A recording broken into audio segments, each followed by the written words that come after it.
Día 10. ¿De qué?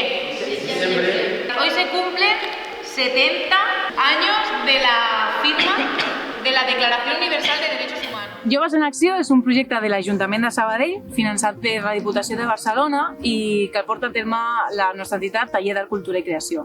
No és el primer any que el fem, sinó que el portem fent 4 anys. El que pretenem amb el projecte és sensibilitzar els joves de Sabadell sobre la vulneració dels drets humans a diferents parts del món. Aquest any s'ha modificat tant el que es treballa com la metodologia amb la que es du a terme el projecte per adaptar-nos una mica a la situació actual. Com que aquest projecte treballa als drets humans, la situació que ha generat la Covid de vulneració dels drets humans, encara més de les situacions que s'estaven vivint abans. Sabeu que venim a parlar avui? No. No? Vale.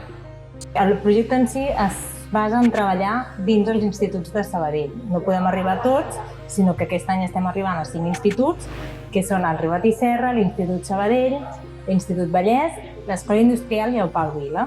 Els diferents centres educatius han pogut escollir quin era el vídeo que volien visualitzar i a partir d'aquí es generava un debat amb l'alumnat. Hem fet 5 càpsules tractant diferents temes com són les persones refugiades de Palestina al Líban, les persones refugiades a Algèria que són saharauis, el sistema de salut de Catalunya i la situació que tenim aquí, però també la situació que tenim als Estats Units amb el seu sistema sanitari i com viuen les persones immigrants al nostre país. El que volem és que s'apropin a aquestes realitats, que les coneguin i després que facin i fem totes plegades la reflexió de com podem millorar aquestes situacions, sent conscients, òbviament, que no tota la solució passa per nosaltres, però que nosaltres també tenim un paper important, tot i que sigui posar veu a aquestes causes. Per nosaltres és molt rellevant que des de fora els nanos vegin aquesta connexió d'allò que fem a l'aula amb allò que fem fora, que es fa fora de l'aula i sobretot tot el que sigui ajudar a fomentar els principis de solidaritat, cooperació i empatia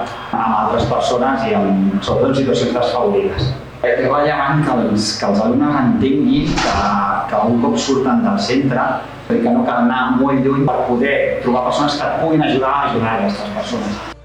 Valorem molt positivament projectes com aquest perquè vinculen el món de la cooperació amb el col·lectiu jove i per nosaltres el col·lectiu jove és un motor de canvi clau per la construcció d'un món més solidari i sostenible. Aquestes sessions ens han permès no només donar a conèixer la realitat de les microcàpsules, sinó també donar a conèixer als joves què és la cooperació, en què es basa la cooperació i quins projectes de cooperació hi ha a nivell de municipi. Doncs pensem que el projecte Joves en Acció apunta molt bé als objectius que treballem, perquè mobilitzar els joves els implica la transformació social, treballant als drets humans i també implica diferents actors, no? El treballador des de les escoles. Joves en Acció té la responsabilitat d'apropar les realitats que estan vivint a causa de la situació actual als i les joves de Sabadell i, a més, no només això, sinó també apropar-los a la xarxa i als agents que treballen per pal·liar les situacions que estem vivint.